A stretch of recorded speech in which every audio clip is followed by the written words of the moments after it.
Hi there, my QMS gang. Excuse me, Dave here from Ripple Rock. Just a quick little tune up here for what we're going to call March Madness. So, for those of you that uh, attended my little workshop there the other night, this is just a little bit of review. And if you weren't able to get to that, then it's just a little bit about what the program is going to be like for the month of March. So I believe that a lot can happen in relatively short periods of time when we're able to do three things. One is be well prepared. Two is to be very focused. And three is to put in a lot of effort.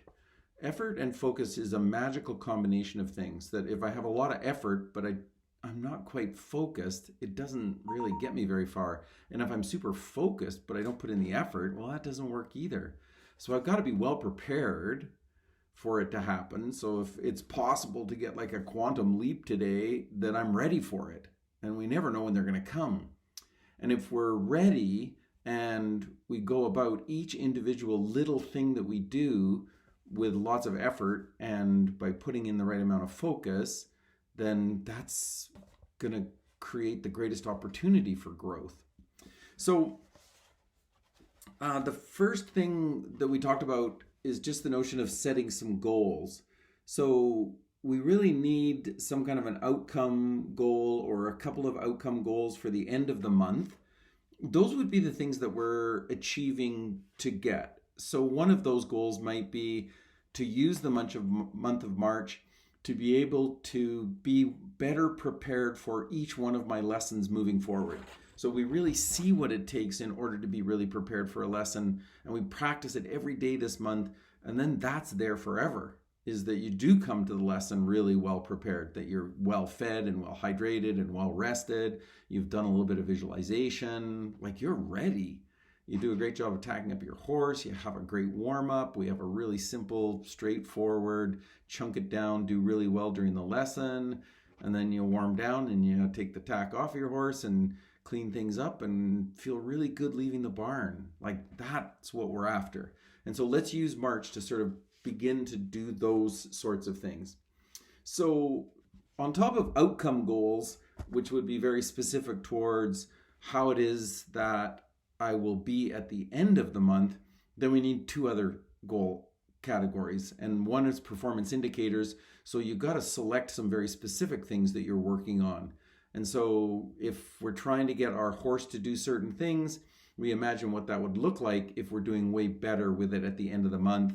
And that becomes a performance indicating goal, so that all of a sudden we can see ourselves be able to manage ourselves and our horse better and get a different outcome.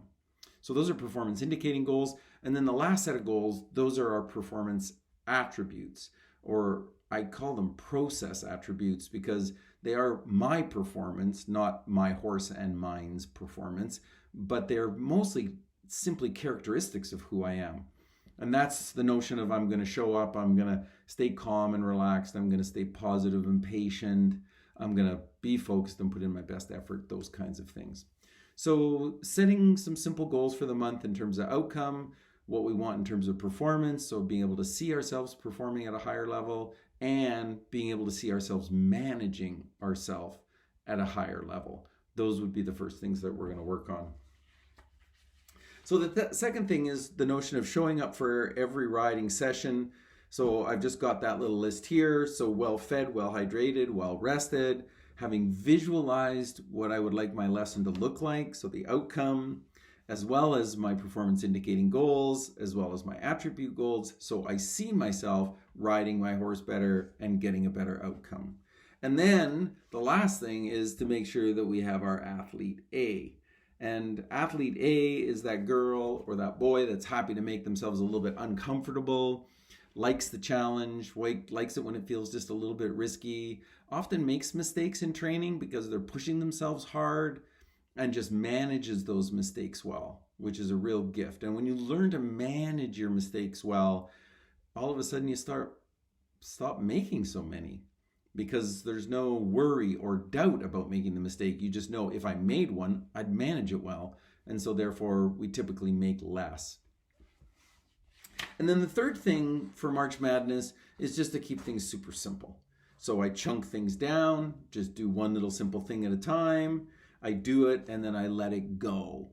So whether it was good, which is great, we celebrate that a little bit, or whether it wasn't so good, and then I really need to let it go. So I need to mentally release from it, emotionally release from it.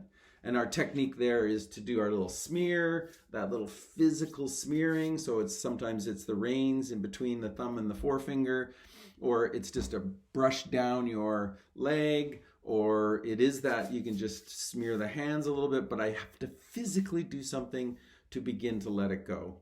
And then I take my breath, little bit of air out of the tire if I got too much in there, and then I use my positive self-talk. So I say, it's okay. You didn't get that one, we'll get the next one. Or, hey, that was pretty good. Let's keep working on it, right? So I use that positive self-talk.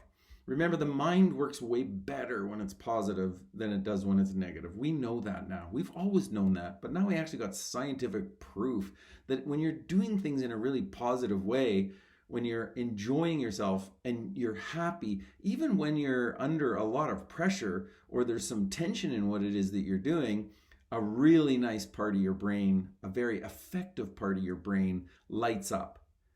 And when we're negative and when we're being hard on ourselves and when we're doubting and worrying, a much less productive part of the brain is being used. So we need that positive, just gentle with ourselves, keep moving forward, keep letting it go system in order to be able to keep the most engaging and effective part of the brain staying on the tasks that we're doing. Okay, and then the last little one there is just to make sure that we're visualizing it.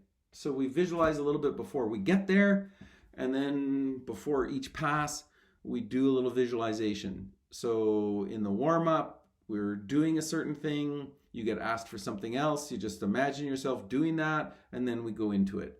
And then you get asked for something else, and you do it. And when we're actually, if we're starting a little jumping round, you make sure you visualize it once or twice, using your finger to run through the fences and get the path that you need.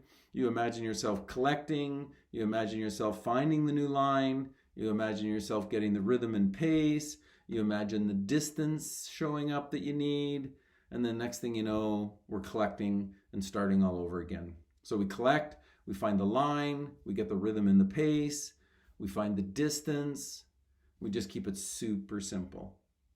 That's all we're doing. And if we do it every day that we're on a horse during the month of March, and for every day we're not on the horse, we designate a little bit of time to be visualizing ourselves achieving some of these goals that we're after during the month of March, good things will happen during the month of March. Okay, I'll check in with you again in about another week and make sure you're doing okay and give you a few other things to maybe focus on. But it is March Madness and it's up to you. And just show up every day and give it your best is all that we're after. So you guys take care. Bye-bye.